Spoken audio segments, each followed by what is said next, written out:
Hi everybody, Mr. C here. Just a quick shout out to everybody out in New Zealand because I've seen that you're watching the channel as well, and I wanted to read you a book that was given to me actually 19 years ago by a New Zealand girl that I knew. It's called The Kiwi That Was Scared of the Dark. That's not to say that all Kiwis are scared of the dark, all right?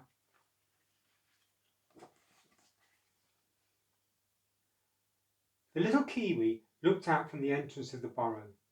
For the first time he saw the outside world, but he didn't like it much. It was dark. "Come on," said his mother, "let's go for a walk." He followed close behind her, looking fearfully from one side to the other. From the blackness came scratching noises and clicks and rustling. "What was that? What was that?" he whispered loudly to his mother. Don't be scared," she said. "It's just insects having their breakfast, see?" The little Kiwi looked and saw that the insects were small and too busy eating to take much notice of them. "Hello," one of them said through a mouthful of leaf. Oh, hello," Kiwi replied, not quite as frightened as he had been. But suddenly fear came back. A chorus of rattly, croaking noises from a swampy area nearby. Then something small leapt out of the darkness and landed close by. "Oh, what was that?" the Kiwi cried. "That's a frog," said Mother Kiwi. The frog hopped closer. "Hello," he croaked.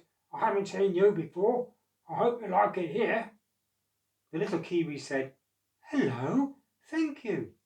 But before he could say any more, the frog had leapt back into the wet place.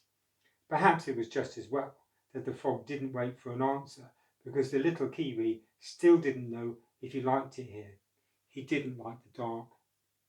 In fact, he was scared of it, especially when an eerie hoot, hoot echoed through the trees. Excuse me. "It's just a moorpork," assured Mother Kiwi. "See, up there in the tree with a little one of your age." "Hello," everyone called out together. When I'm a bit bigger," the little moorpork called out, "I'll come and play." "Oh, that'll be good," replied little Kiwi, although he was a little bit worried about playing with someone who made a scary noise like the moorpork did. But worse followed. A deep, booming noise shook the leaves and the ground. "Oh, what was that?" wailed the little one. "Oh, that's old Kakapo. Come and we'll see him," Mother Kiwi said as she led the way. The little Kiwi didn't want to go near that noise, but he didn't want to be left behind in the dark either. So he followed close behind. "Hello," said a small round shape that came out from a clump of ferns. "Sorry about the noise.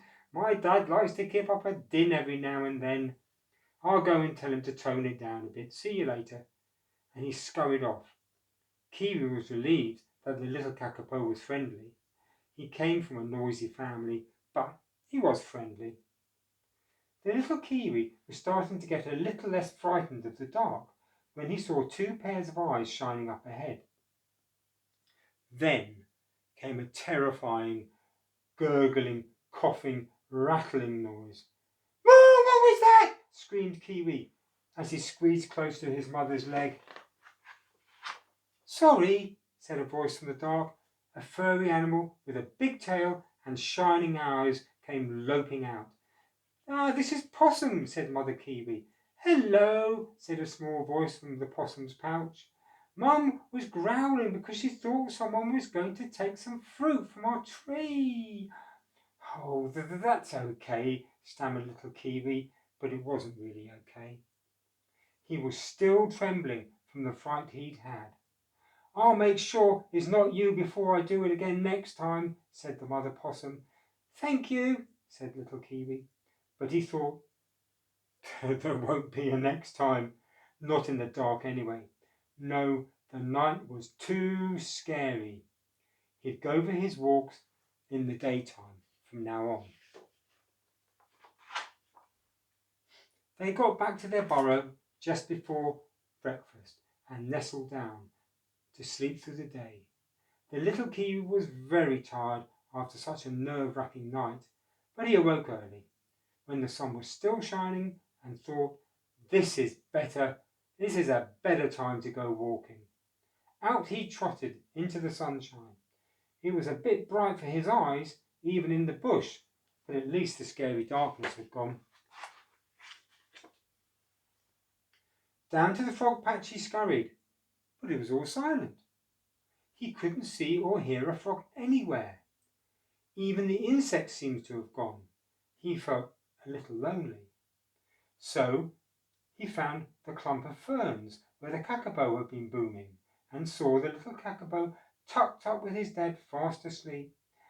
"Hello," said the little Kiwi, just loud enough to wake him. "Want to come and play?" The little kakapo tried to say. "Oh, but it's still daytime. I can't go out until dark." Then he rolled over and went back to sleep. The little Kiwi felt even more lonely. He found the possum way up a tree and the moorpork too, but they were sound asleep and didn't even move when the little Kiwi called out. Poor Kiwi. He was very lonely. In fact, the silent bush was suddenly even more scary than when it was light. He hurried home and nestled in beside his mother again. After their sleep, they'd go for another walk and see everyone again in the dark. Perhaps the dark wasn't so bad after all. There you go. The Kiwi who's not scared of the dark anymore. Okay, hope you enjoyed that. Great story. Take care, everybody. Bye.